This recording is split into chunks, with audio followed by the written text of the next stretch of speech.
Baik. Baik, bapak-bapak, ibu-ibu sekalian yang saya banggakan, kita lanjut ya. Semangat. Kita pada kali ini akan menonton film. Ya. Kita semakin semangat kalau ada film.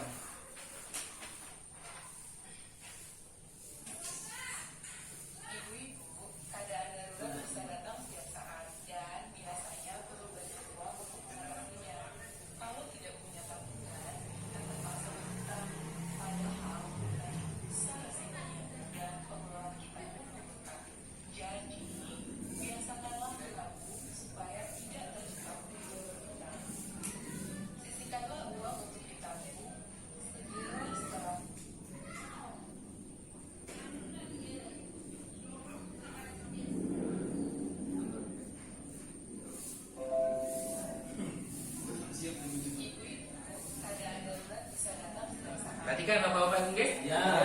Nanti saya akan bertanya nanti.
Oke, tepuk tangan dulu.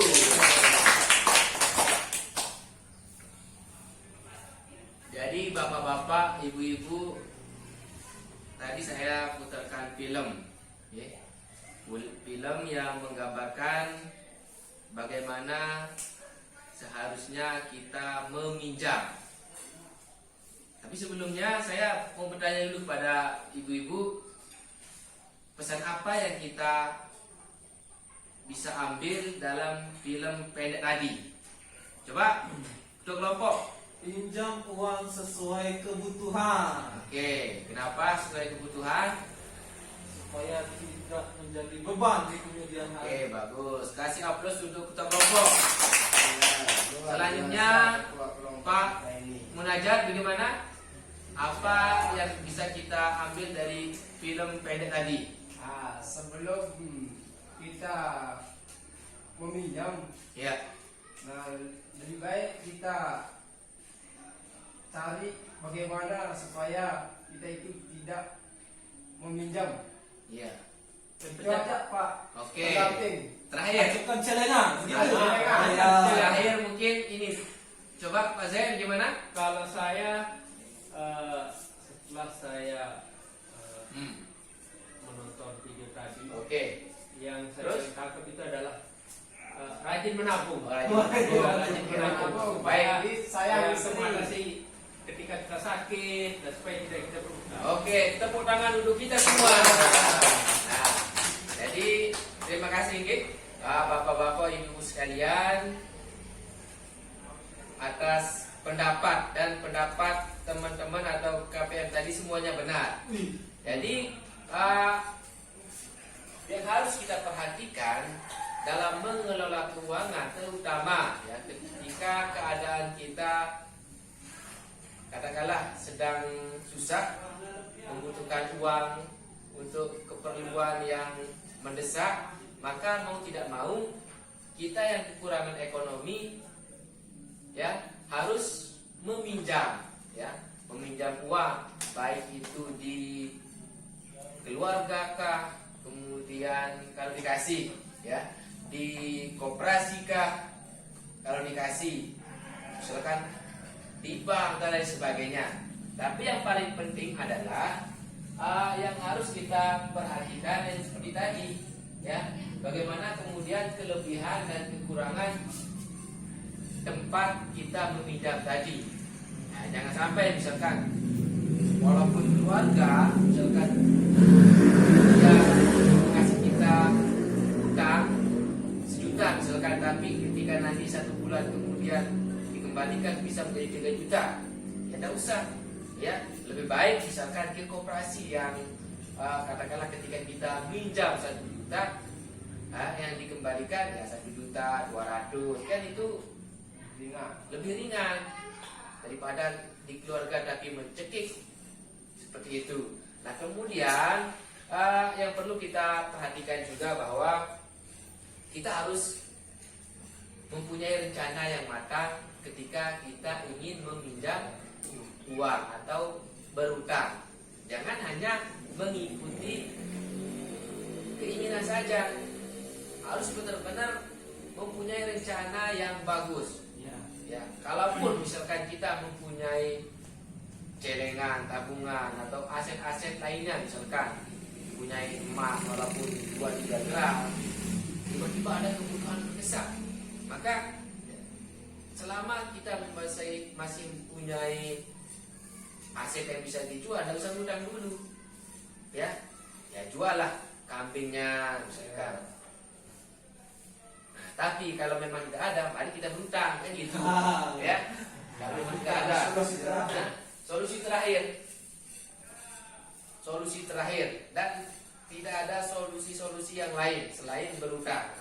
Nah, kemudian namun demikian, ya, lebih baik jika kita selalu memiliki tabungan untuk berjaga-jaga. Nah, ini juga yang paling penting juga, misalkan syukur-syukur ya kita tidak mempunyai atau kita tidak ada hutang. Artinya apa? Kalau kita tidak mempunyai hutang, mungkin kita ada tabungan. Ya, tabungan itu penting, sangat penting. Berapa? Ya untuk berjaga-jaga. Karena kita tidak tahu apa yang akan terjadi besok. Misalkan mudah-mudahan tapi tidak ya. Misalkan keluarga kita atau anak kita sakit, harus dibawa ke rumah sakit yang membutuhkan uang yang cukup banyak. Maka di saat itulah kemudian tabungan itu penting. Atau misalkan ada keadaan-keadaan yang untuk berjaga-jaga. Seperti apa? Coba Pak, kita kelompok keadaan-keadaan yang mendesak misalkan. Yang sering saya alami di Ya, rumah, gimana? ketika anak itu tiba-tiba sakit. Kan mungkin ada juga ya di sekolah, misalkan anak butuh buku yang untuk menunjang pendidikan, mau tidak mau kita harus belikan untuk bagaimana kemudian menunjang proses pendidikan. Itu adalah kebutuhan yang mendadak, kemudian tidak bisa kita hindari. Kalaupun kita tidak mempunyai tabungan, terpaksa tadi kita harus berhutang. Tapi jangan ya, kebutuhan mendesak itu seperti misalkan ibu-ibu atau tidak bisa bapak-bapak misalnya, kebutuhan mendesaknya apa misalkan ingin nikah lagi, itu tidak boleh. Tidak boleh itu kebutuhan mendesak seperti itu. Jadi kebutuhan untuk ekonomi keluarga, pendidikan keluarga, kesehatan keluarga yang harus dipenuhi. Ingat ya, ya jangan sampai kita ngutang untuk memenuhi keinginan. Misalkan si istri mau diberikan bedak, mau diberikan lipstick, mau diberikan skincare yang harganya 1 juta. Dan itu menyebabkan dia berutang, maka sebagai suami di sanalah harus Tegak.